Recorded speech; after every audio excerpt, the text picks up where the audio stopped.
Hello, everybody, and welcome to the regular business meeting for the District of Squamish for Tuesday, February 18th. Holland Squallen, Clis Chuktumuk, Klas Squamish Okmeo. As always, we're gathered to do our work today on the traditional and unceded territory of the Squamish Nation. Please be advised that this council meeting is being live streamed, recorded, and will be available to the public to view on the District of Squamish website following the meeting. If you have any concerns, please notify the corporate officer present at the meeting. Can I have someone move adoption of the agenda, please? Moved by Councillor Greenlaw, second by Councillor Hamilton. All in favor? Motion carries. Thank you. I just wanted to point out we have one councillor participating remotely today. Councillor Stoner is joining us remotely. So first order of business is we have a proclamation request from Heritage BC that February 17th to 23rd, which is this week, be proclaimed Heritage Week in the District of Squamish. We don't have a presentation here. Would someone like to make that motion? Councillor Anderson moves. Councillor Pettingill seconds. Would you like to speak to it, Councillor Anderson? Yes, thank you, Mayor Hereford. I will take the opportunity to speak to it. I can relate a few facts that may not be widely known, that we have 1, 2, 3, 4, 5, 6, 7, 8, 9 heritage groups in the community of Squamish. They are Squamish Historical Society, the Town of Woodfibre Group, most of whose members are here, live here, Britannia and Mount Shear Community Group, Heritage Group, most of whose members live here, Railway Museum, the Forestry Centre Society, the Squamish Days. And then we have the Squamish Public Library, which has always been a steadfast supporter of heritage activities since its inception in the late 50s. And the Squamish Nation Local Elders Group, several of members who are very active in heritage projects. A lot of volunteers here, a lot of donated effort, services to the community, despite challenges, facilities, storage, exhibit space, and archives. I'll just mention two organizations that are sponsoring events upcoming. This week, on Thursday evening at the Squamish Public Library, the Britannia Mine Museum is putting on an event to commemorate 50 years since it was established in 1975 following the closure of the active mine. And in September, the Town of Woodfibre Group, together with the Forestry Centre Society, is hosting a Woodfibre reunion, the third such reunion, and there will be a couple of hundred people there from out of Squamish visiting here, booking accommodations, of course, and it promises to be a very big event at the Railway Park, and we'll hear about that, more of that in time. But this week, Thursday, and I think it is, we can check the time easily on the library website or on the Britannia Mine Museum website, a presentation from the curator of the Britannia Mine Museum commemorating those 50 years of activity at the Britannia Mine Museum. Thank you, Mayor Hereford. Thank you very much. Any other comments on this matter? Just thank you, Councillor Anderson, for moving this and for that context. I think this is it's great to highlight all the folks that are doing this important work in our community. So happy to support. I'll call the question. All in favor? Motion carries unanimously. Thank you. So next we have unscheduled public attendance. This is if anyone has a matter that they wish to address council that is emergent and can't wait till the next council meeting. This will be your opportunity to do so. Seeing none, we'll move on. We have no public hearings scheduled this evening. We're on to consent agenda. Is there anything in the consent agenda anyone would like to pull or reconsider moving? No hands going up there. Could someone move the consent agenda? Councillor Hamilton moves. Councillor Greenlaw seconds. All in favor? Any opposed? Motion carries. Thank you. So that takes us to 7A, which is bylaws second and third reading. This is, so as staff are making their way there, I'll introduce the topic, which is the District of Squamish zoning bylaw, number 2200-2011 amendment bylaw, number 3031-2024. And this pertains to 1006 and 1018 McNamee Place. And I'll pass it over to staff.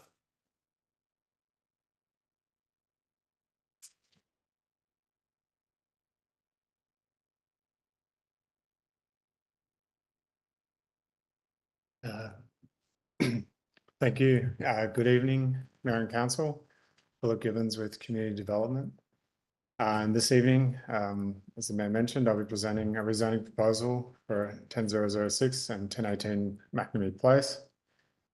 And this is Council's second time seeing this proposal.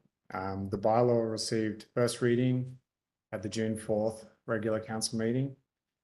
At this meeting, staff have proposed first and second readings, as there was unresolved environmental servicing and frontage considerations. These items have now been addressed, and the information was provided in the report to council and summarised in this presentation.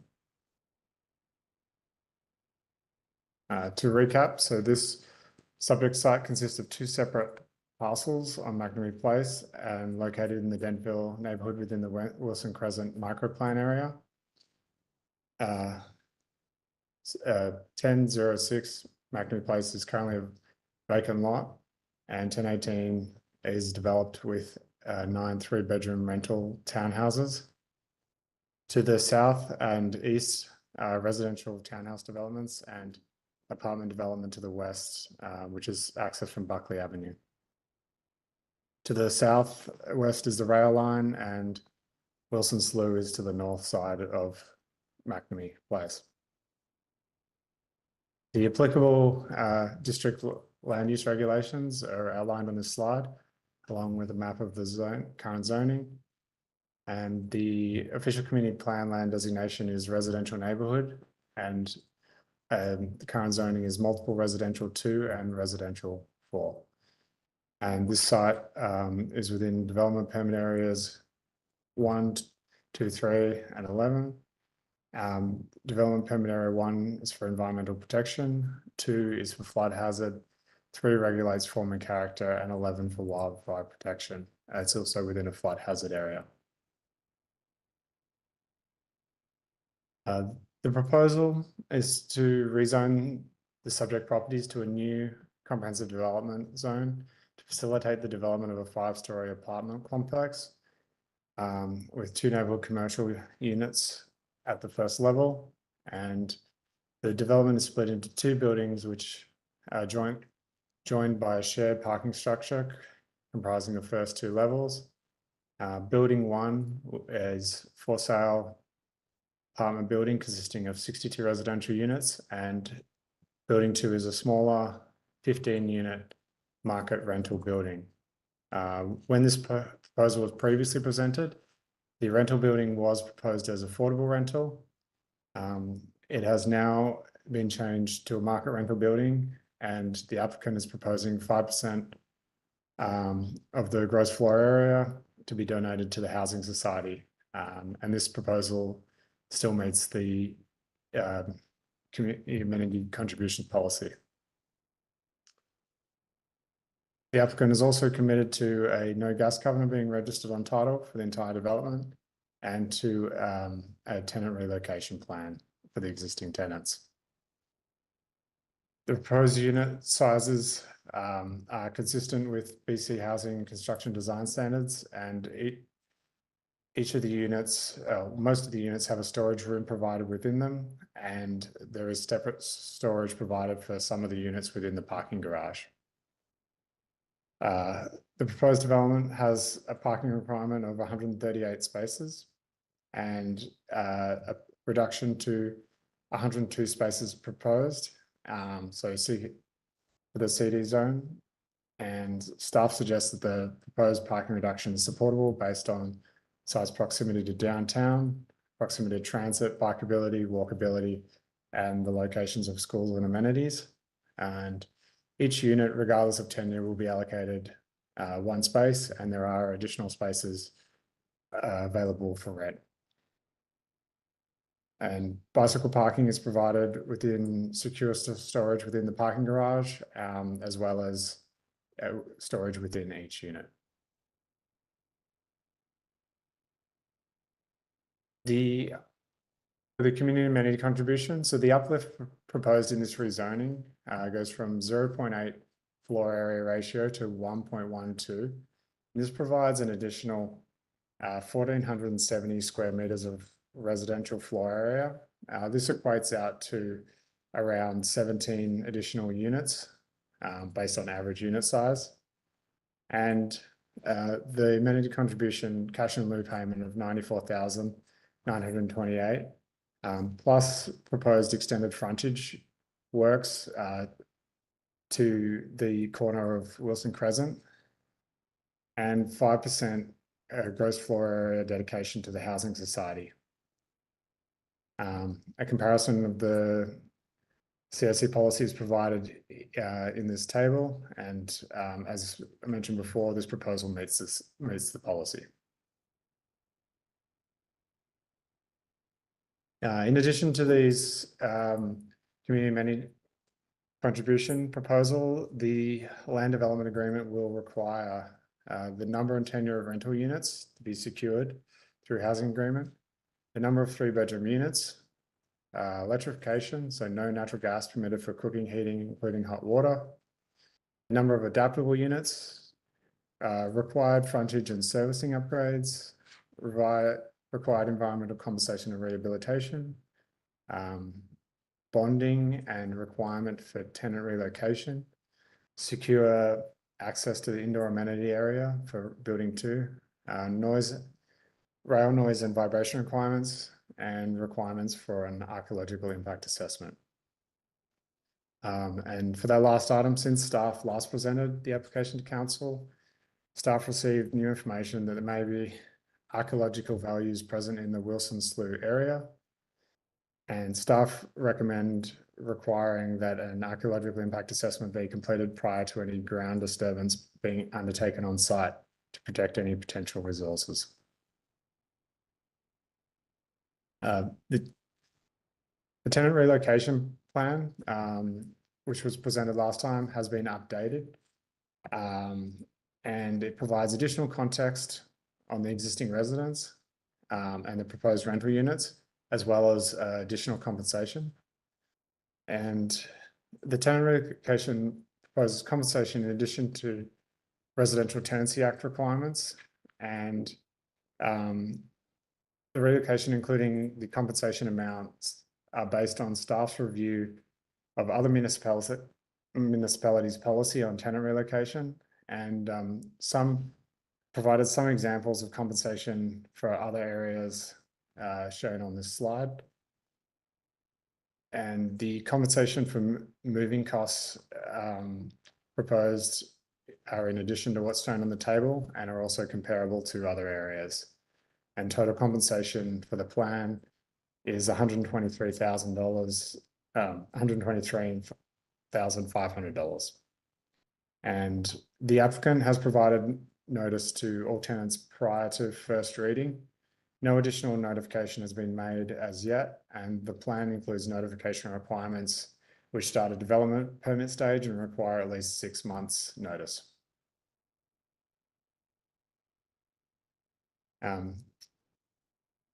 So the subject site is located within a mapped development permit area, environmental protection area. This is as it's located close to Wilson Slough on the south side of McNamee Place, and a site by inventory was completed for the project, which outlines required environmental compensation and rehabilitation. So marine and terrestrial habitat compensation are required, and on and off site compensation will be secured in the land development agreement. And that off-site compensation on the Wilson Slough side of the road will extend past the frontage and will include fencing to protect that area. For engineering, a traffic impact assessment was completed in consultation with the engineering department. This report recommends no upgrades beyond what's proposed as part of this application. And this conclusion was supported by engineering. And the engineering requirements include frontage build out, the entirety of McNamee Place, extending up to the intersection with Wilson Crescent. These include curb, gutter, sidewalk, bike lane, street lights, and stormwater upgrades. And so this proposed development aligns with OCP policy by aligning with the land use designation, provides infill of unutilized land with compact high density, provides diversity of apartment type and market rental units, and it advances strategic planning objectives by providing a diversity of housing forms and tenure types and providing additional employment space within the district. The proposal is also consistent with a number of policies within the Wilson Crescent Micro Plan. For engagement, an information sign was placed on site. It was posted on the development review. No requests for public information meeting or comments from the public were received to date. And notice of bylaw readings was mailed out to nearby residents prior to first reading, and notice placed in the chief newspaper.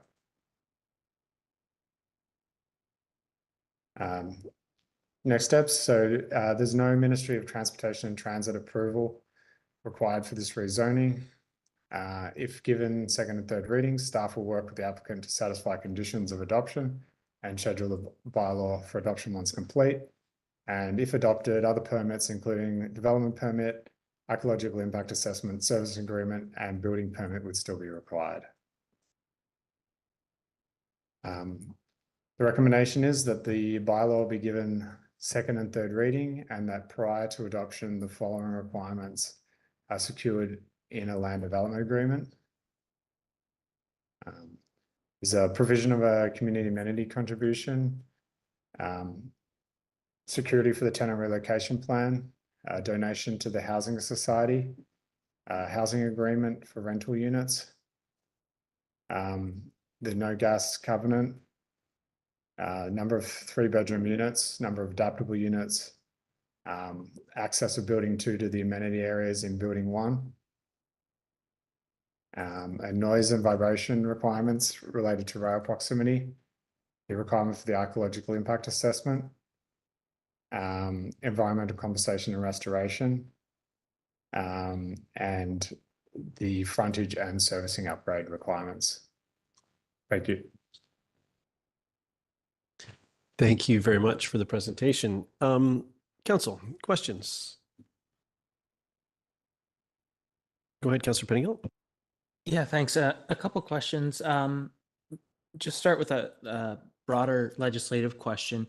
Can staff just clarify, is tenant relocation policy, is that typically at the level of something like a CAC policy, which is guidance for negotiation if there's a rezoning, or is it something that we can legislate theoretically for every rezoning, or is it something that a municipality could theoretically legislate for a redevelopment regardless of rezoning? Like, where does that land? Through the mayor, there's new legislation. I think it's Bill 16 now provides additional ability for municipalities to require tenant relocation plans at development permit stage. And so you can introduce tenant relocation bylaws now. What we're working with here is, because this is a rezoning, we can require a tenant relocation plan as part of that rezoning process. And sorry, so in this context with the new rules, could municipality, does that give us authority to also approve the plans, or just that there needs to be a plan and, we don't necessarily get approval over the plan?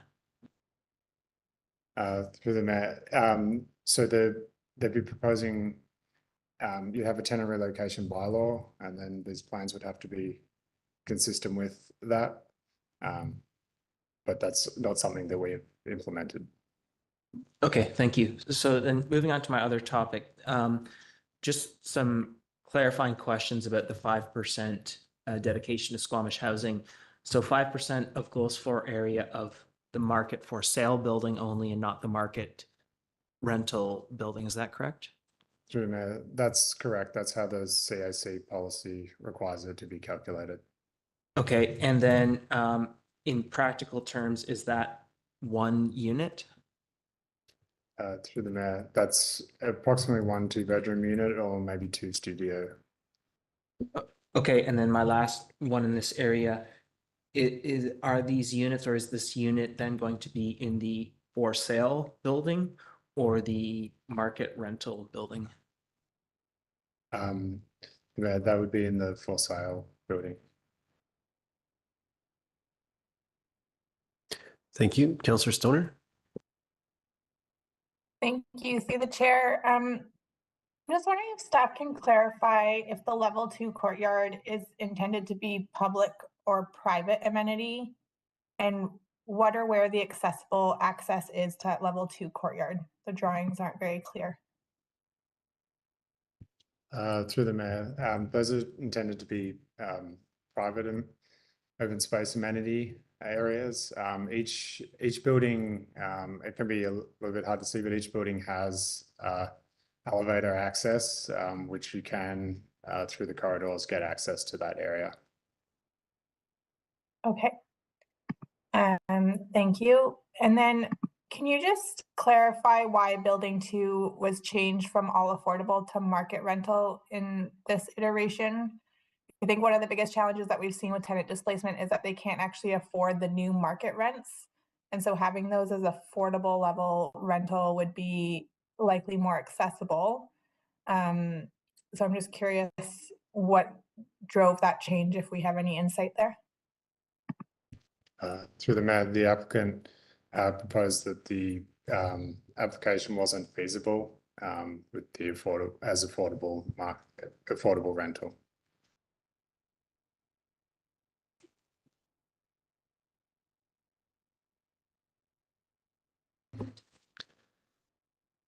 Council, other question? Yeah, go ahead, Councillor Anderson.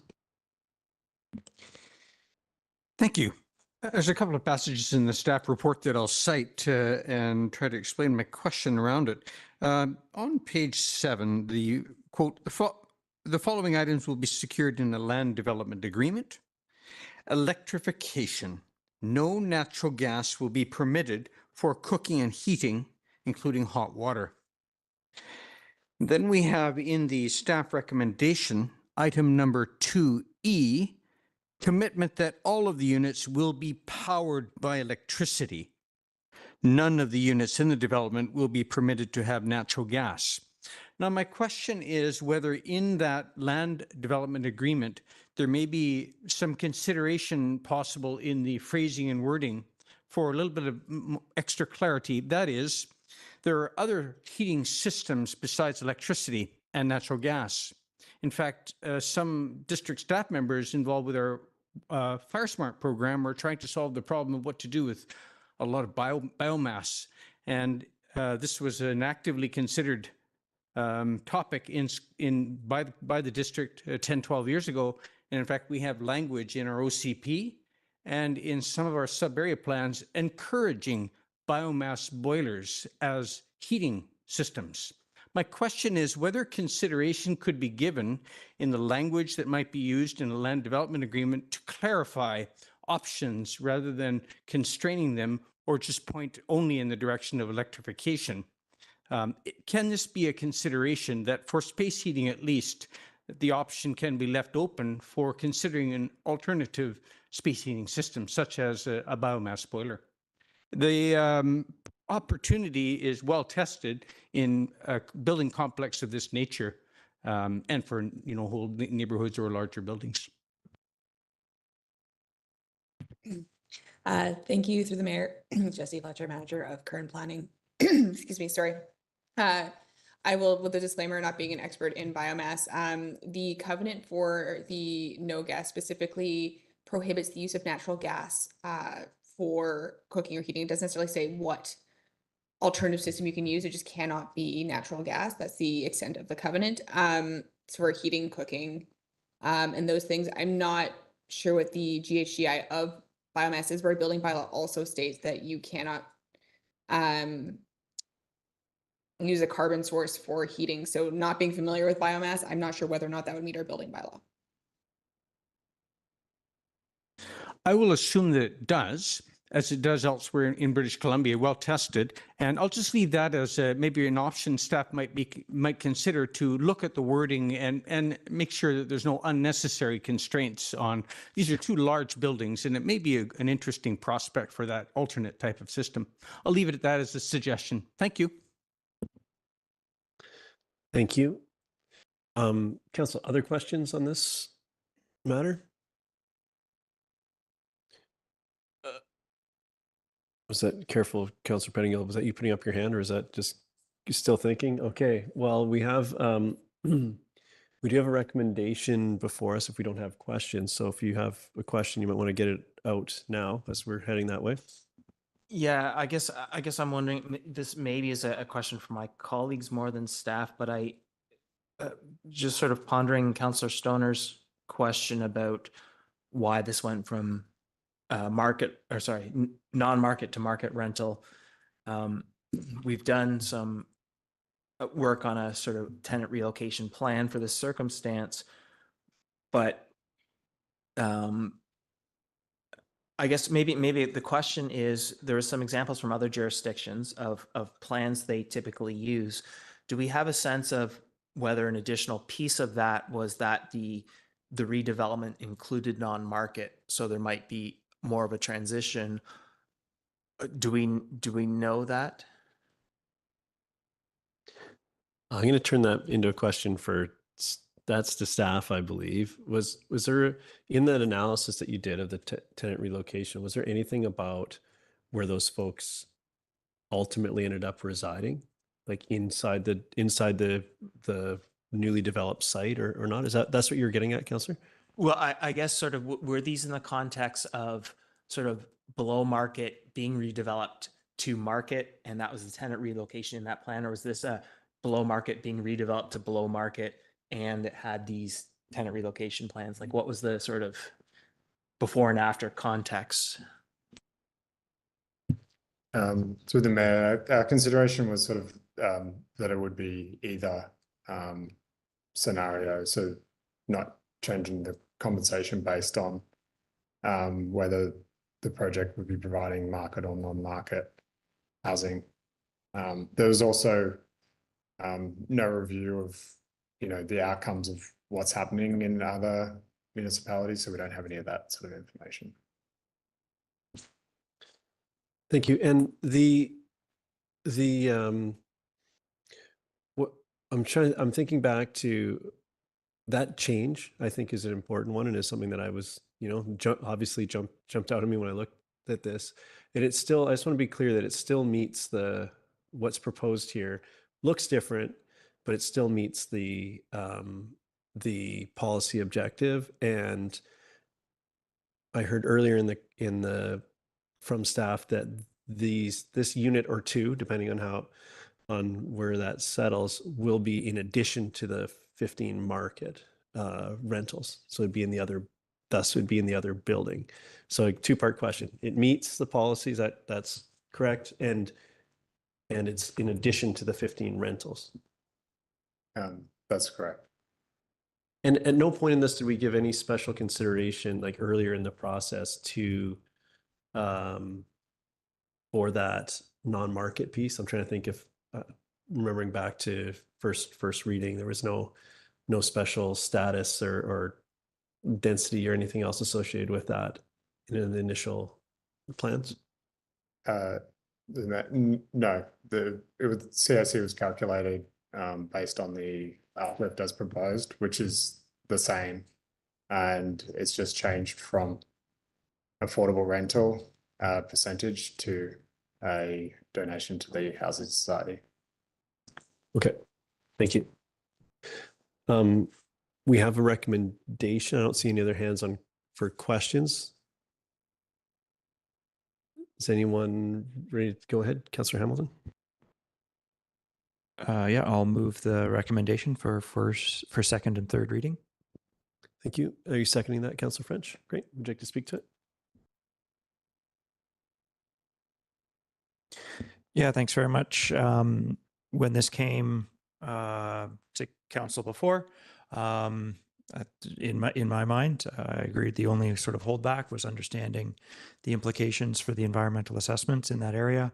I think this project is developing in a zone which we've already signaled for development in the OCP. And so I think it's consistent with that and consistent with our CAC policies. So I look forward to seeing this development come to fruition. Thanks. Thank you. Other comments, Councillor French? Thanks, Mayor. This project has come a long way since first coming to council when I was highly critical of the project and had some harsh words for the developers. Where we're at now and what I'm seeing at this point, I'm happy with the changes and I support second and third reading. Thank you. Councillor Anderson?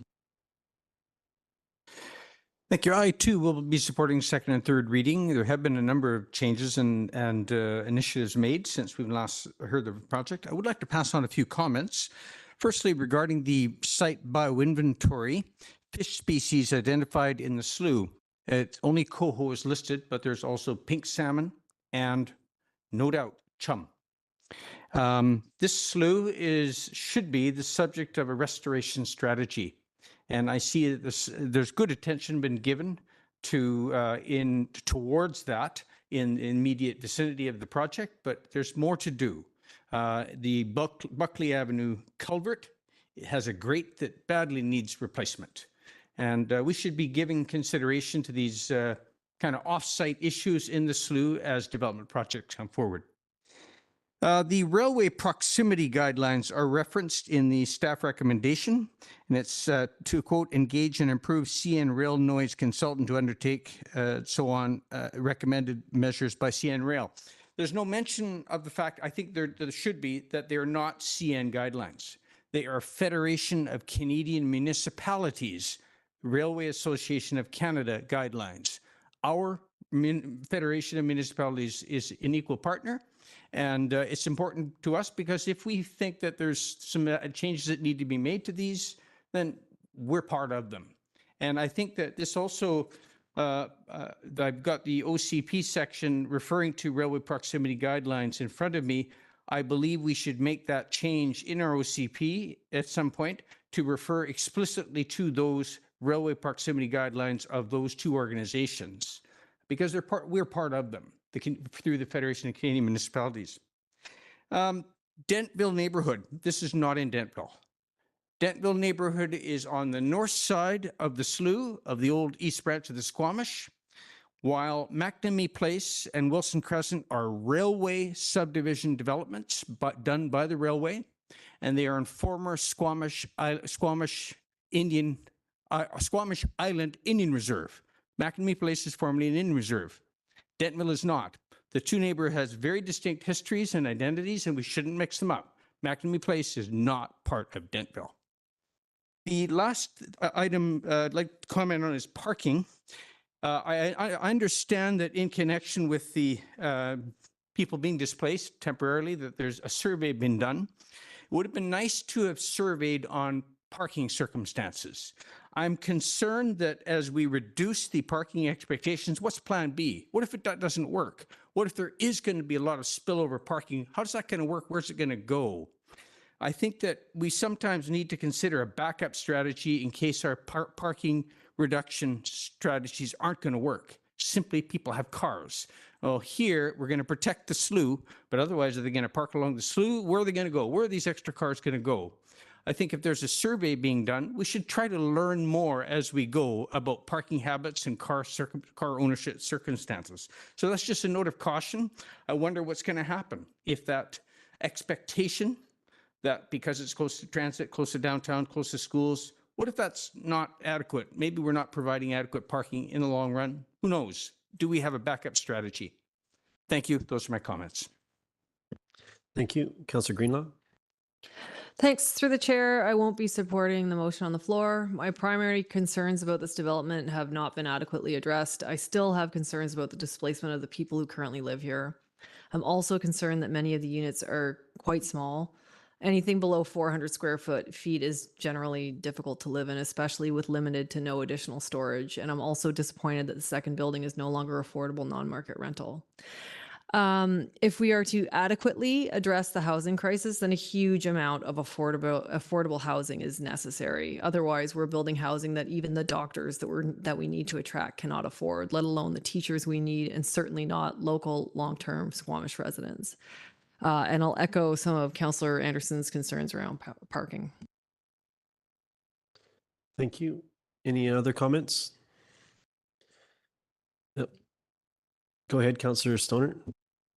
Thank you. Through the chair, I will be supporting the motion on the floor. Well, I am a little bit disappointed I wasn't here when it came to first reading to see the transition from the building to being affordable to switching it to market rental. I also appreciate that the viability of these projects at the end of the day is really critical, not necessarily to make more profit for the developer, but also to ensure that there's more housing in our marketplace generally. Market rental is also a critical need in our community, and delivering 15 market rental units will help with the housing shortage. They may be small, but I hear from time and time again from folks who would love to live in a studio and just be able to call it home and know that they're not going to be able to have to be forced out. I do appreciate that this is going to result in the displacement of a number of folks, and appreciate that this is our first foray into actually securing some support for those people in the tenancy relocation plan. It may not be perfect, but this is a step far beyond what we've seen any developer come forward with in previous works. And I think that's a result of work that this council and previous council have done in terms of rental protection zoning. So I think that that is coming to fruition in a really positive way. While I do appreciate that there's probably some trade-offs here in terms of the number of parking stalls, I do hope that with the proximity to downtown, the walkability, and hopefully I would envision some car sharing opportunities in the future to help alleviate the number of vehicles that folks need, perhaps just one car families as opposed to multi-car families. If that continues to be, the spill-off continues to be a challenge, and I think we continue to need to advance our work on paid parking over time.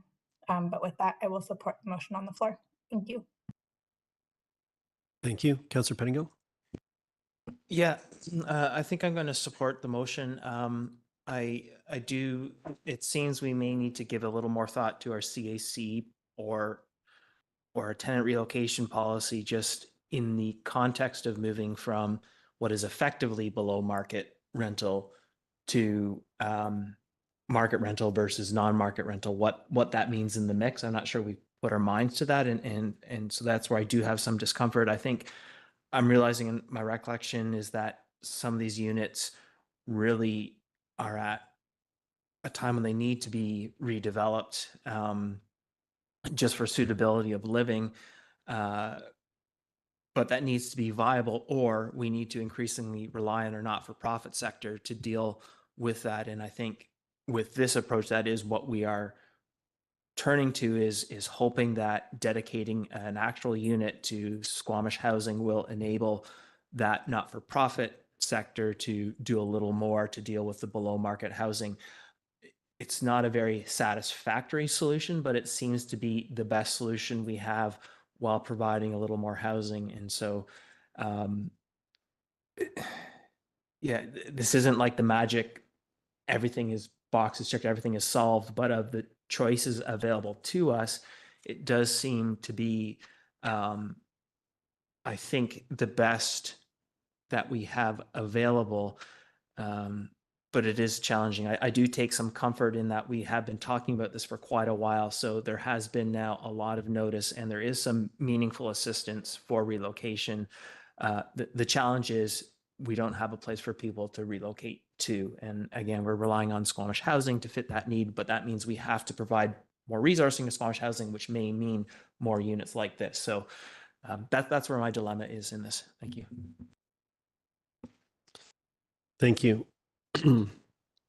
I'm speaking in support of the motion. I think as some of my colleagues have stated, there are clearly trade-offs, and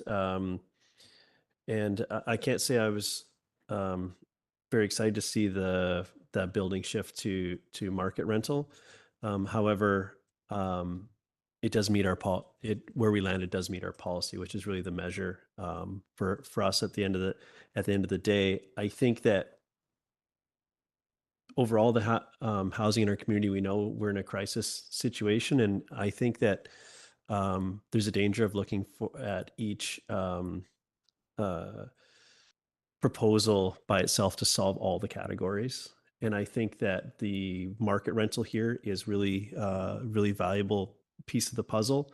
The piece that the square footage or the unit or units, depending on how it plays out, that go to the housing society actually go a long way to shore up that the operations of the housing society. Once these come to fruition, those can be rented at deep discounts. They can be borrowed against. They can do all sorts of things as their own freehold piece, which has tremendous value as well. We also do need just a large number of units. And in this case, we're going to see that in the market rental and then the for sale units as well. So we have needs in all those categories. I know there have been other decisions in this room that have resulted in displacing tenants. And I'm quite happy to see here that there is a rental relocation plan, some consideration for that. I think, in a sort of in a market where we have a 0.5% vacancy rate, notice is one of the things. Funds is a piece of the puzzle, but there needs to be units available for these folks to get to. And I do worry about that. But that's also what we're setting out to address through redevelopment here. So I think that we've landed in a supportable spot, and I'm looking forward to seeing this move forward. So with that, I'll call the question. All in favor? And opposed? Councillor Greenlaw opposes. Motion carries. Thank you.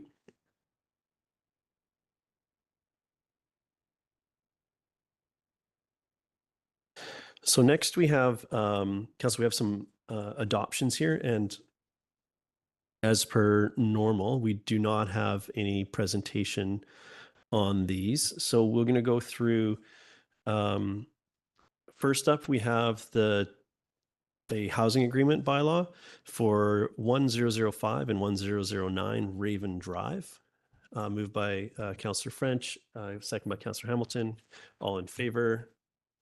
Any opposed? Motion carries. Thank you.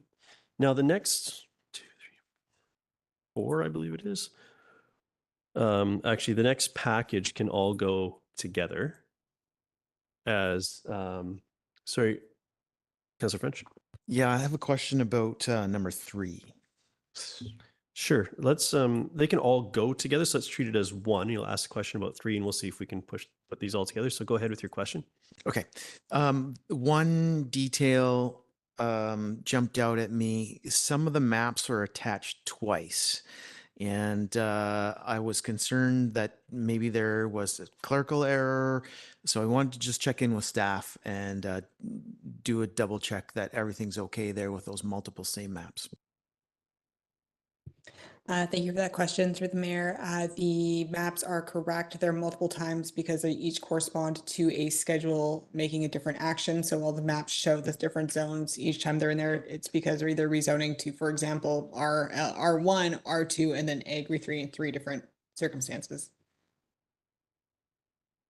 Very good. Thank you. Thank you. I had a question on actually, and I should have pulled out which number it pertains to, but just broadly, the areas that are affected by the restrictions in relation to the Chikai and the debris flow that the debris flow hazard barrier is aiming to mitigate. At what point do we revisit those? I'm just trying to understand the timeline, because we know that that's a problem that we're moving rapidly towards solving. Jonas Wonderschke, Senior Director of Community Development. We will need to address the Chikai fan restrictions as soon as the protection, the mitigation barrier is in place. So we currently have authority to limit density in those areas from what Bill 44 requires. But as soon as the mitigation is in place, we will need to update the zoning bylaw to reflect whatever the level of protection we will be getting through the barrier. So if it's full protection for the whole area, it would likely be the R1 zoning for the Chikai fan. Okay, thank you. Any other questions on this package? Seeing none, I'll move them together if there's a seconder. Oh, Councilor Pettingill. For clarity, this is 2 through 4 we're moving together? Or 2 through 5? B 2 through 5? Yeah, 2 through 5, and then 5 has some subsets. So all of those pieces. Is that correct? Just looking to, yes. It all goes together under the Bill 44 flood hazard zoning bylaw amendments category. And sorry, I had a seconder for that. Councillor Hamilton seconds. Thank you. Just thank you to staff for finding a path through this for us. I know this the Bill 44 work has been presents a lot of opportunities in the community, but also presents a lot of challenges when we make such broad changes across the community. And I think that it's important that as we look to address the housing crisis in our community in a meaningful way, that we're not putting people in harm's way. I don't think that's the intent of any of this, any of the legislation. So I'm happy to see that this deeper work happen and for us to find a path forward. So I'm happy to support. Any other comments on this? I'll call the question. All in favor? Motion carries unanimously. Thank you. So next we're on to staff reports. So this is, we're going to, I think we've, oh, here it is, Mr. McMurtry. So this is a grant application. So I will pass it over to you to run us through.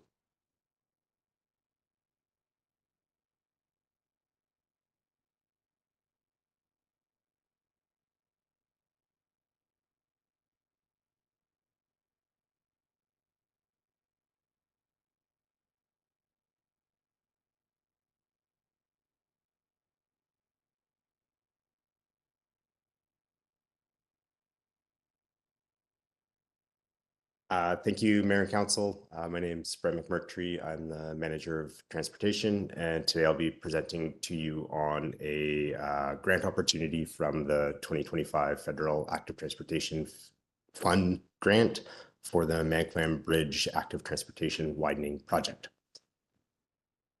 So a bit of background information. The intake for this federal grant is currently open and closes for local governments on February 26th. The grant opportunity provides reimbursement of up to 60% of eligible expenses for a maximum of $50 million per project.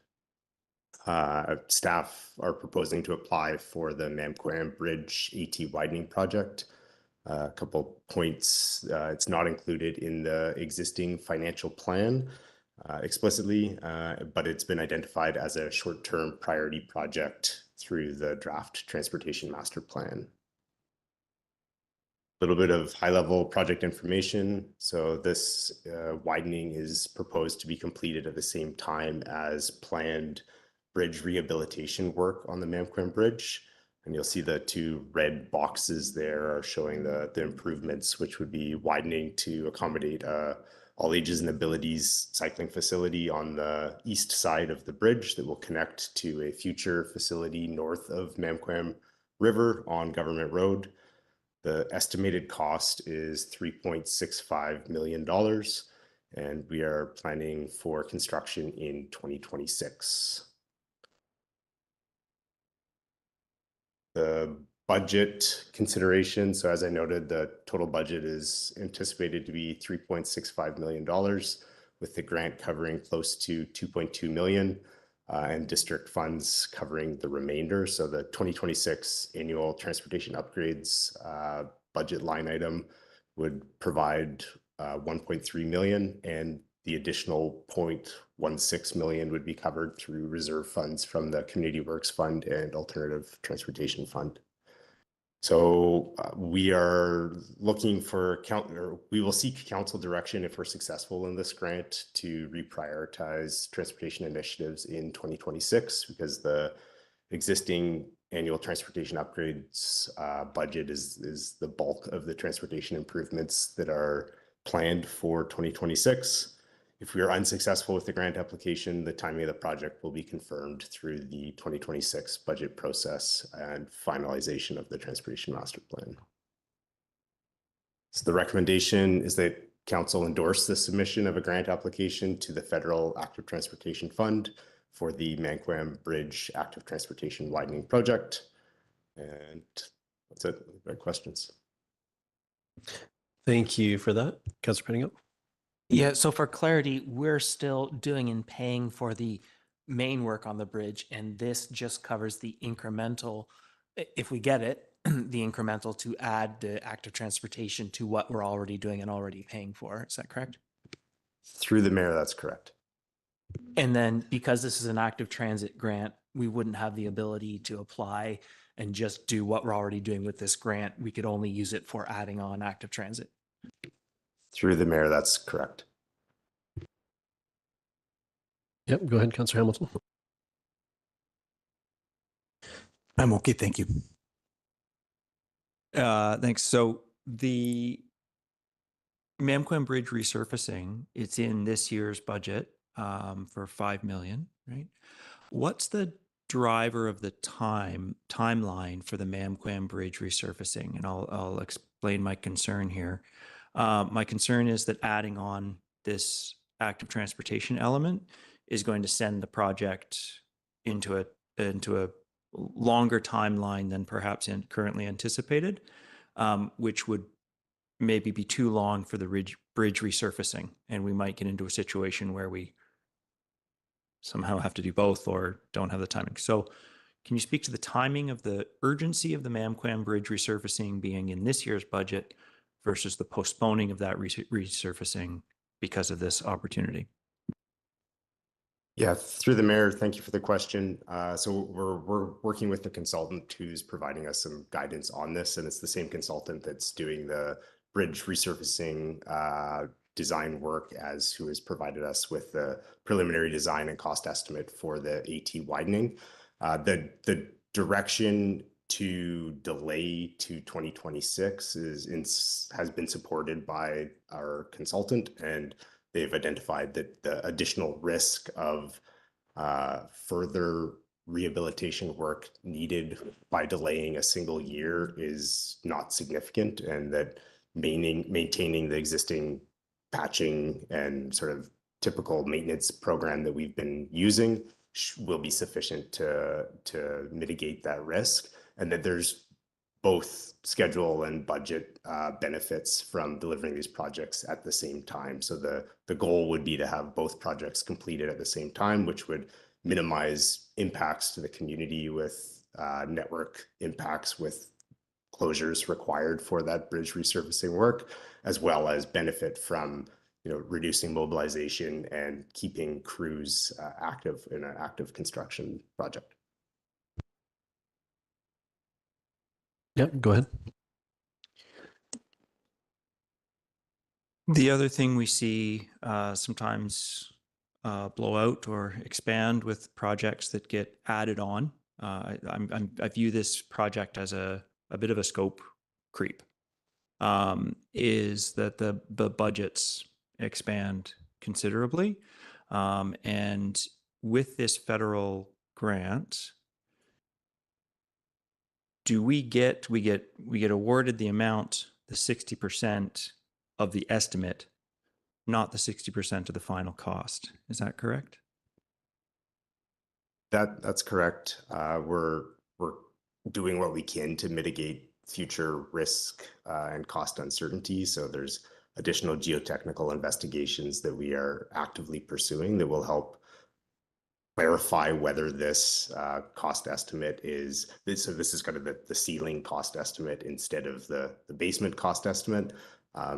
So additional piling has been identified as being potentially required, and we're submitting the grant under the expectation that that piling would be required, causing the cost to be higher, or what you see today, instead of what was originally the, I guess, preferred approach before the consultant had completed that geotechnical analysis. So we're doing what we can to mitigate those costs, but you're correct, the grant would only cover the application amount instead of the final cost.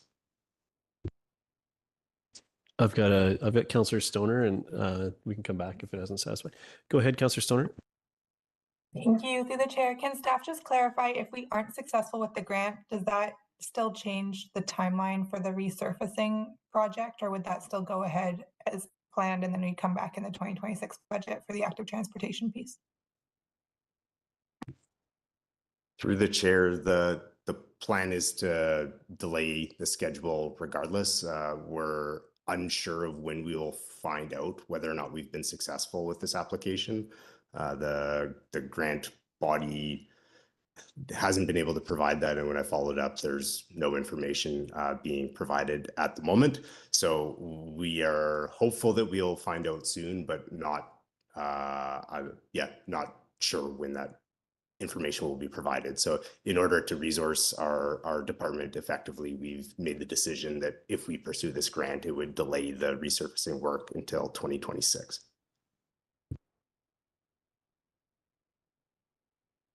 Yep. I assume, I'm making an assumption here, does the resurfacing work require DFO approval? Through the chair, yeah, DFO approval, there's different types of DFO approval, and excuse me, I'm not an expert on this, but yes, there's DFO approval or notification is required for the resurfacing work. In-water work requires additional notification, approval, sorry, not notification. And the active transportation addition would require in-water work? Is that correct or incorrect? Through the chair, based off what we know today, we've assumed that it will. That is the additional geotechnical information that we're trying to see if it isn't needed. And we've heard many times in the past couple years the delays due to DFO. Do we have any reason to believe that DFO approvals will be achievable within the timelines we are expecting? Because they appear to have been delaying by a year, 2 years, by multiple years in recent projects. And it's not clear to me that those timelines don't seem to match up based on my limited prior experience here. Yeah, through the chair, we've done what we can. We've asked our consultants to confirm the timelines and provide estimates of when construction could be started and finished by. And I've engaged with our environmental department as well, and they confirmed that the timelines are feasible, maybe not at the outer limit of what we've seen, but something that is appropriate for a target. Councillor Pettingill? Am I correct in thinking that if we went down the road, we were successful in getting the grant, but then in our final due diligence found out the DFO approvals were going to drag on, or the costs were going to be a lot higher than I thought, we, council, could decide at that point to, it's better to return the money and move ahead without the active transit piece?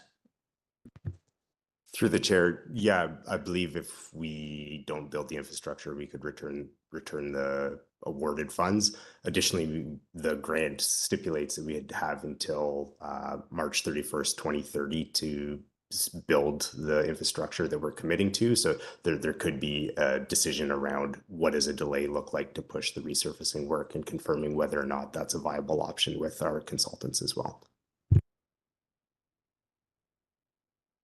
Okay, Councillor Anderson.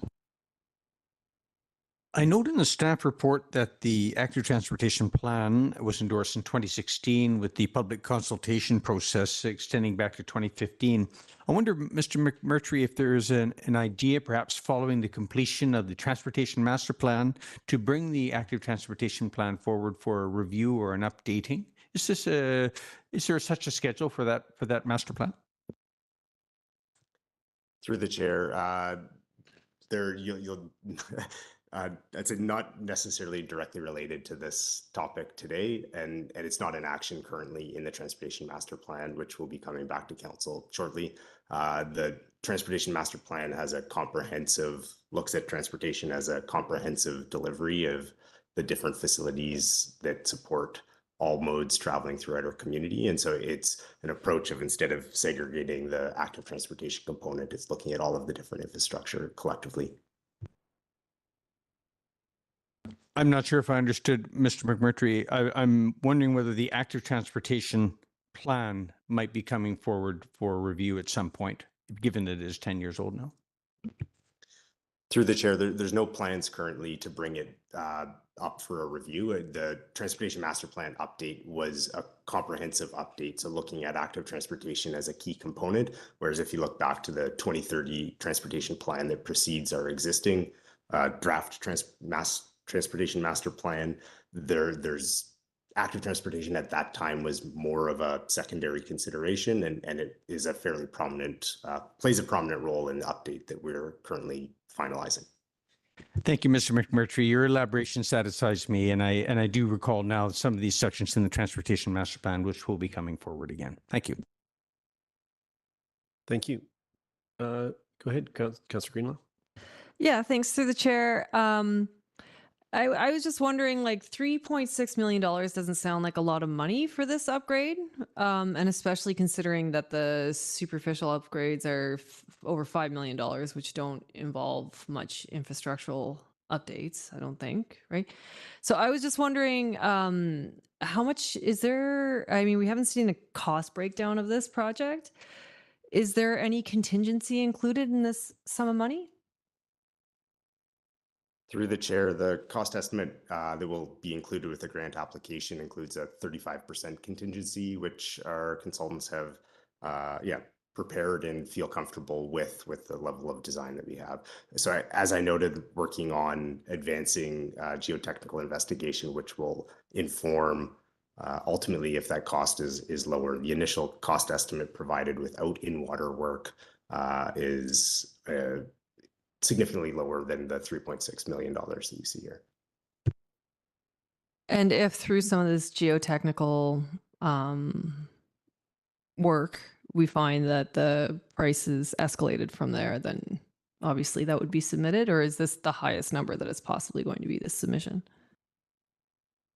Through the chair, based off the grant deadline, this is the number that we will be submitting. Okay, thanks. Councillor Stoner. Thank you. Through the chair, can I just clarify that cost would likely be higher if we were to try and mobilize and do it as a separate project entirely? So part of the cost savings or the lower price is likely because it's done in tandem with a $5 million project? Through the chair, that's correct. It is, our consultant has identified that there are cost savings. So part of the cost savings, or maybe slightly smaller number than maybe you sometimes see, it could be due to that. Okay. We have do you have one more question before we get there? Yeah, thanks. So in our Transportation Master Plan, this was shortlisted. This was put on the, I'll say shortlisted. I know that's not quite the right word, but it was put on the higher priority. Could you remind me what the reason for that was? I haven't seen a lot of community demand for this space for active transportation here. I see the value to this. I see the value for this expansion as our community grows. But what I'm struggling with is the at minimum 1.5 million we'd be spending on it now compared to where else we could spend that 1.5 million in active transportation in places that are in higher demand.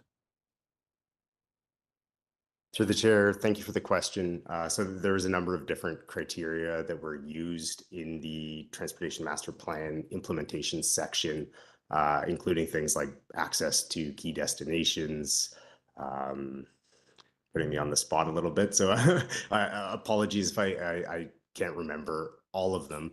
Part of the thinking behind this as a short-term priority is that it is a key barrier in our active transportation network, and with the connection between the corridor trail and the Discovery Trail and future alignment of the Discovery Trail north of the Mamquam River as presented previously. So there's a all ages and abilities route feasibility study that had identified a future connection on the east side of Government Road north of the Mamquam River that would provide a connection south to the Discovery Trail. It really is one of the locations in our community where there will be a future demand, and there's some opportunistic, a bit of an opportunistic approach to have this completed at the same time as other significant infrastructure investments, and trying to capitalize on some of the cost savings and schedule benefit of delivering at the same time.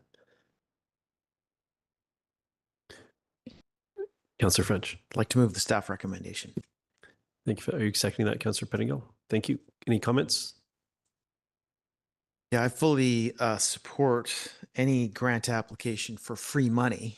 It seems like a no-brainer, and we've had some great questions here, and I think staff has provided some good deep background on the work that has gone into putting together the grant application. Let's just hope now that the government likes the application as much as we do and gives us the money.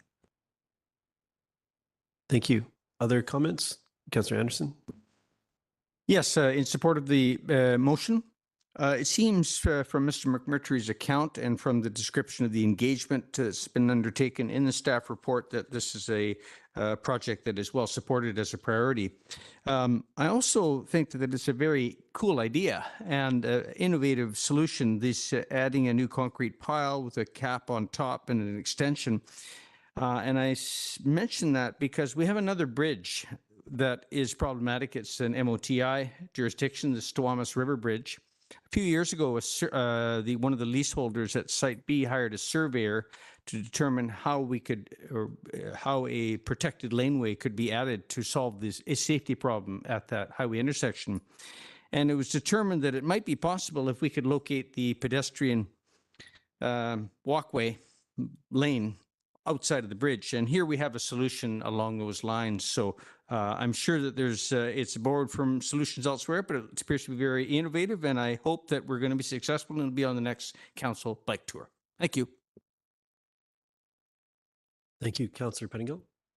Yeah, thanks. Happy to support this. I think it does make sense for all the reasons stated. I think this will be an important active transit piece of infrastructure, and getting it, it's not quite free because we have to come up with some of the money, but leveraging the cost savings of the other project and the grant money makes a lot of sense. The one thing that I do want to flag for me in this is that it does sound like the resurfacing, sort of aside from this project, could have waited another year. I know in general we try not to delay road maintenance because you do that too long, it becomes really expensive.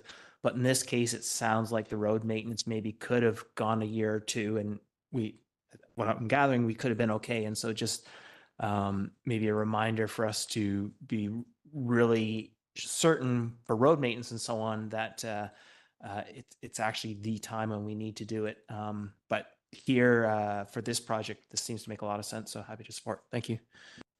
Thank you, Councillor Stoner. Yeah, thank you. Happy to support the motion on the floor, and just want to thank staff for finding ways to leverage all of our active transportation funding into more dollars.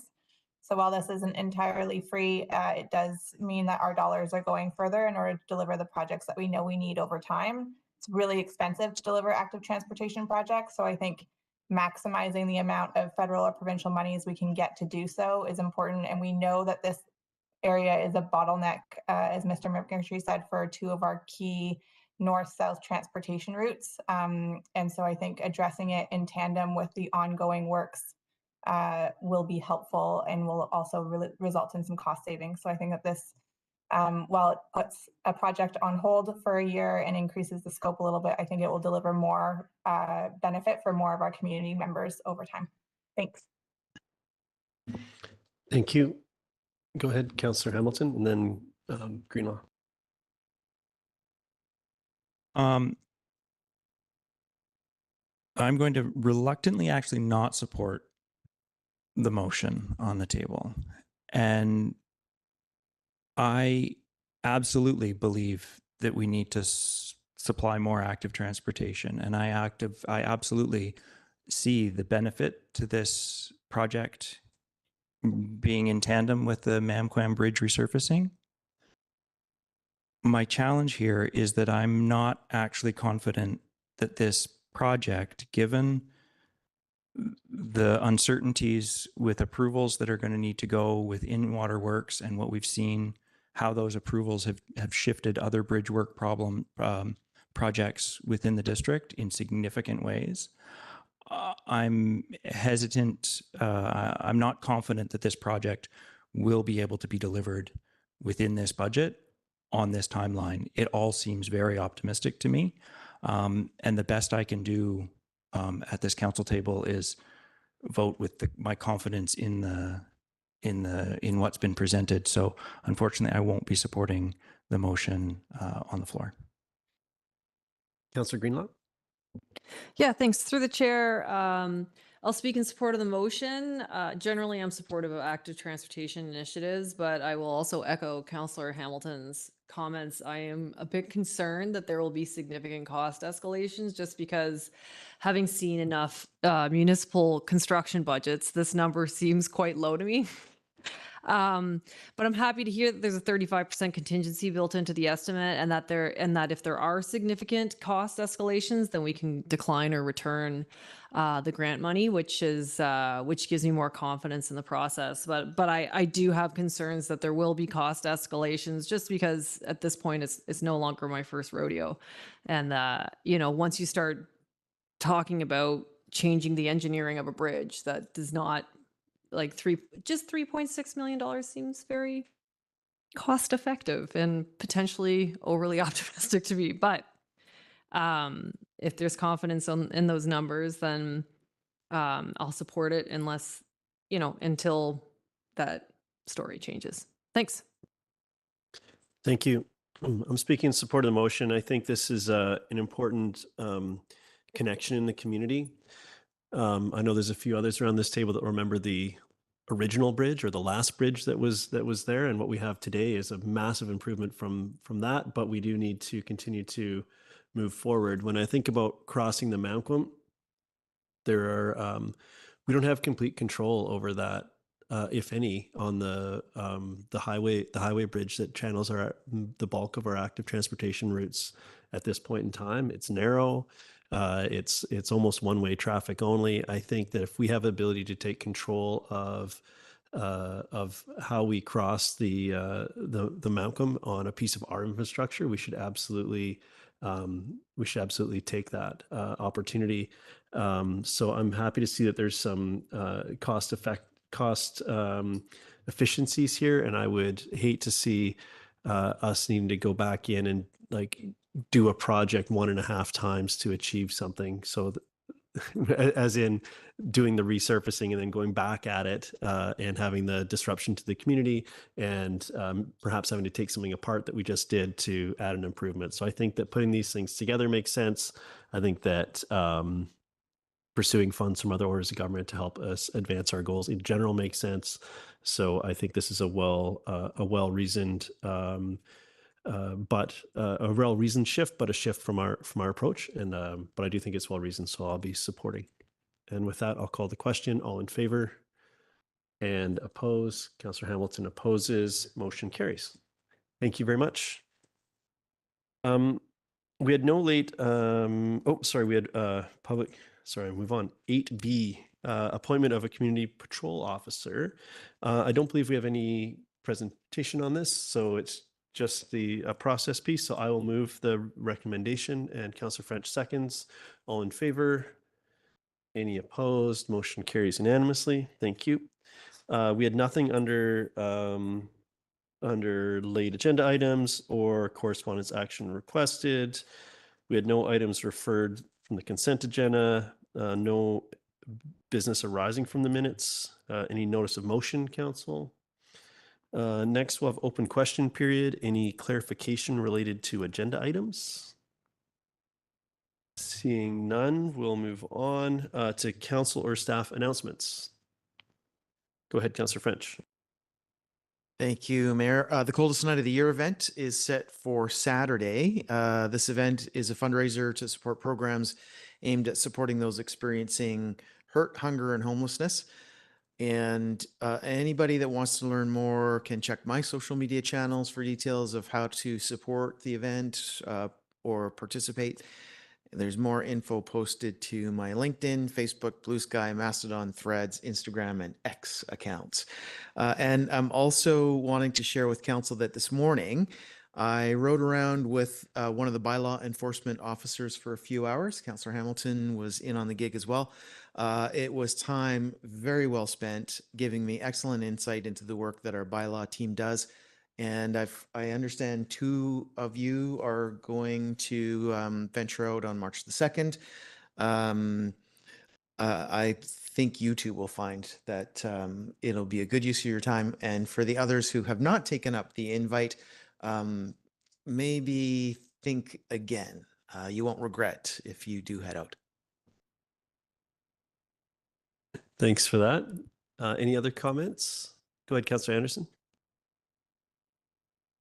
Mayor Herford, at the beginning of the meeting, I had mentioned an event coming up at the library, and I had the details in front of me. On Thursday evening, February 20th, 5:30 to 7 p.m., Laura Minter-Holland, the curator at the Britannia Mine Museum, will be presenting a sneak peek into the museum's upcoming special summer exhibition. And there's been a series of really great exhibits at the Mine Museum. Plus, share your own museum memories in an open discussion reflecting on the past 5 decades of history, community, and discovery at the Britannia Mine Museum. Thursday evening, 5:30 at the Squamish Public Library. Thank you. Okay, any other updates? I've got a few. I think so.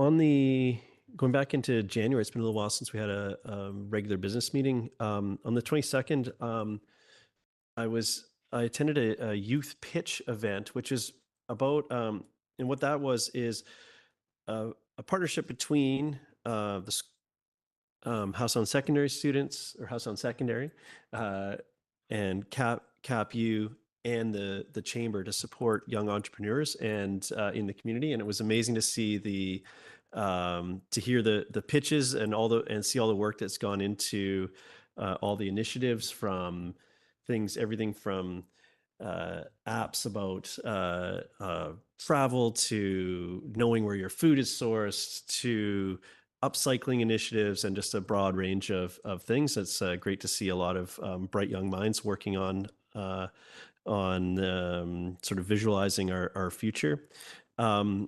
And on the 25th, I attended the Robbie Burns event, which was also so it's my once a year taste of haggis, and to get together to celebrate a poet, which I think is really really important in this day and age. When you go back to why Mr. Burns is celebrated, it was generally standing up to the tyrants of the day, which in that day and in his mind were the British. And I think it's really interesting to see poets held up in that way over such a long period of time.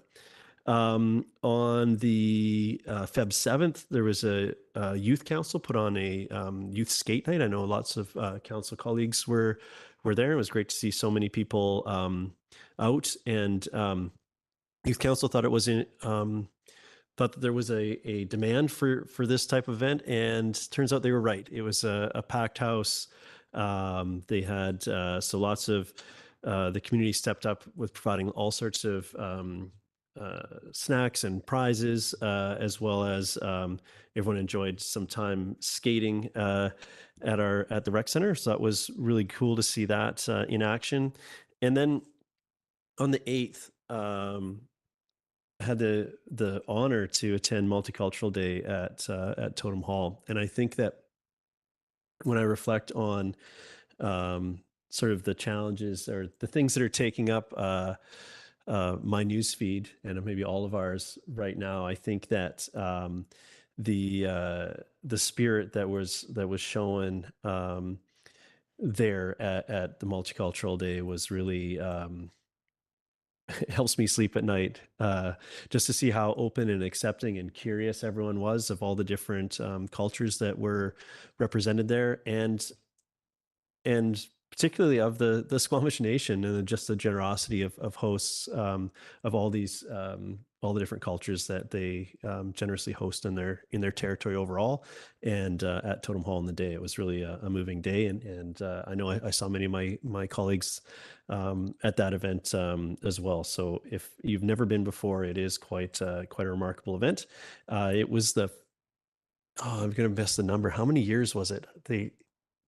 No, I'm going to guess wrong. I will get back to you with a remarkable number of years this has been happening, in the neighborhood of 30 years or something like that. So, yeah, it was, quite the event. And I have the utmost confidence it'll happen next year. So if you missed it this time, they'll be back. And I guess looking ahead, we already heard about the coldest night of the year happening this weekend. I encourage everyone to get involved with that. It's an important initiative, and I will absolutely be there. And I will also throw a plug out for Mayor's Drop-In tomorrow.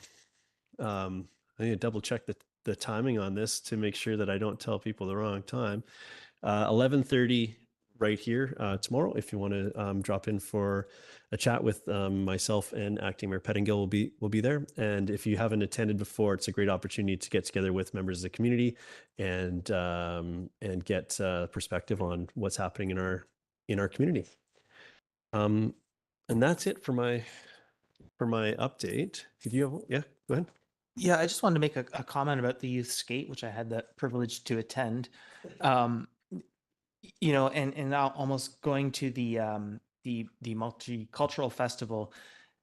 What really struck me, just sort of observing the friend groups and how the kids interact with each other, just the positivity in the interaction and just the diversity and who is friends with who and everyone being friends with everyone. It just really blew me away in a positive way, and like, okay, I feel good. I feel like maybe there's some hope for us. So it was a really fantastic night. Okay. Thank you. Yeah, thank you for that. I share that assessment. Okay. If there's no one else for this segment, we'll move on to, we don't have a motion to close. We have no in-camera announcements. So I'm looking for motion to terminate. Councillor Hamilton moves, and I'll second that. All in favor? Motion carries unanimously. Oh, that's what was going on. Thanks for... Bye, Seamus. Okay. Thank you for joining, Councillor Stoner.